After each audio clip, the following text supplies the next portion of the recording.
भीषण लड़ाई जारी है। दक्षिण लेबनान में तैनात संयुक्त राष्ट्र की शांति सेना के हेडक्वार्टर पर भी हमला हुआ और यहां तैनात एक जवान को गोली भी लगी। वॉर जोन की तरह ही डरावना अपडेट ईरान से आया है, जहां इजरायल ने एक नई तरीके का हमला करना शुरू कर दिया है।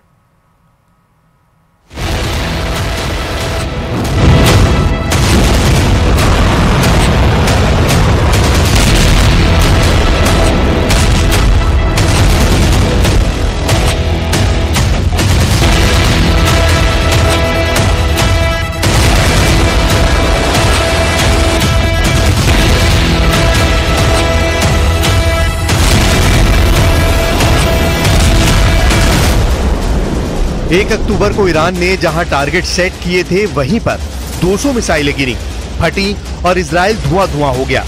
लेकिन अब खामेनेई के ऑर्डर पर मिसाइलें जिस लोकेशन पर हमला करेंगी इसकी कोई गारंटी नहीं है, क्योंकि बटन दबने के बाद इन्हीं मिसाइलों को इजराइल कंट्रोल में लेकर टारगेट सेट कर सकता है। ये तो बिल्कुल ताज्जुब की बात है। लेकिन याद करिए कि कैसे बेरूत में हिजबुल्लाह लड़ाकों के पेजर फटने लगे थे, कैसे उनके वॉकी टॉकी बम बन गए थे। इजराइल ईरान को भी उसी तरह दहला सकता है। इसकी रिहर्सल हो गई है।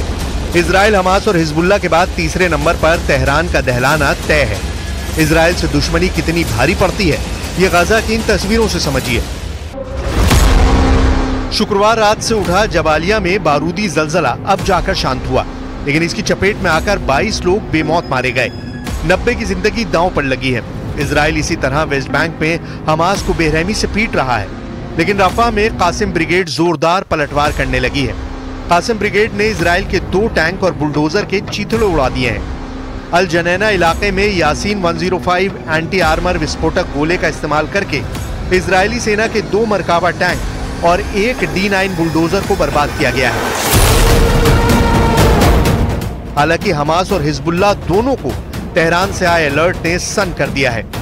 ईरान में 11 अक्टूबर को कुछ ऐसा हुआ जिससे ईरान की मिसाइल लॉन्च तो होगी, लेकिन फटेगी वहां जहां नेतन्याहू चाहेंगे। हिजबुल्लाह के रॉकेट उड़ेंगे, लेकिन फटेंगे वहां जहां इजराइल की आर्मी तय करेगी। हमास और हूती के हथियारों का यही हाल होने वाला है। इजराइल के दुश्मन अब अपने ही हथियारों से जलेंगे। नेतन्याहू ने साइबर युद्ध शुरू कर दिया है। इजराइल हाईटेक लड़ाई से सभी दुश्मनों का सफाया करने जा रहा है। पहले गजा, फिर बेरूत और अब तेहरान का नंबर।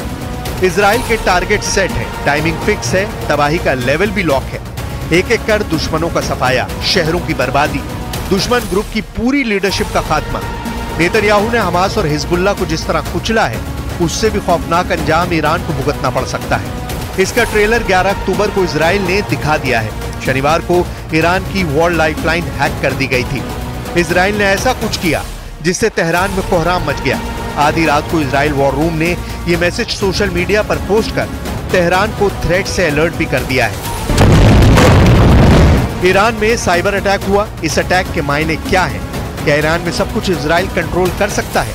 डिटेल डरावनी है, इजराइल के दुश्मनों के लिए भयानक। जानेंगे नेतन्याहू का most powerful war plan, 200 missile हमलों के बाद का पूरा ब्लूप्रिंट। मगर वॉर जोन का यह विध्वंसक दृश्य देखने चलिए।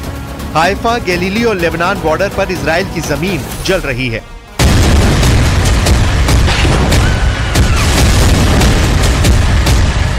हिजबुल्लाह ने हाइफा को बेहिसाब रॉकेट से छलनी कर दिया है।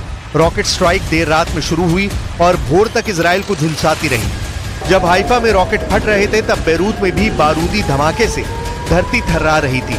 बेरूत के आसमान में काला धुआं 12 अक्टूबर की सुबह तक उठता रहा। इजराइल ने अंधाधुंध हमले के साथ लेबनान में हिजबुल्लाह को 22 शहरों में डेथ वारंट का इश्तिहार छापा है। इजराइल ने लेबनान के एता अल-शाब, रामिया और हनीन जैसे 22 इलाके हिजबुल्लाह लड़ाकों को खाली करने के आदेश दिए हैं। आईडीएफ ने 22 इलाके खाली कर अल-अवली सागर की तरफ भाग जाने का फरमान सुनाया है। दक्षिणी लेबनान में इजराइल ने तूफानी हमले शुरू कर दिए हैं। इजराइल ने लेबनान के माइसरा, केसरवेन पर भीषण हमले किए हैं। दक्षिण लेबनान के बारजा में भी आईडीएफ ने जंगी जेट से बेहिसाब बम बरसाए हैं। उधर बेरूत में भी इजराइल बारूद की मात्रा कम नहीं पड़ने दे रहा है। इस बीच बेरूत में मारे गए हिजबुल्लाह के टॉप कमांडर्स और ईरान के कमांडर के शवों की शिनाख्त भी हो गई है। ईरान की इस्लामिक रेवोल्यूशन गार्ड्स कॉर्प्स के टॉप कमांडर अब्बास नील फरोशान की डेड बॉडी भी मिल गई है। IRGC कमांडर अब्बास की मौत नसरल्लाह पर हुए हमले में हुई थी।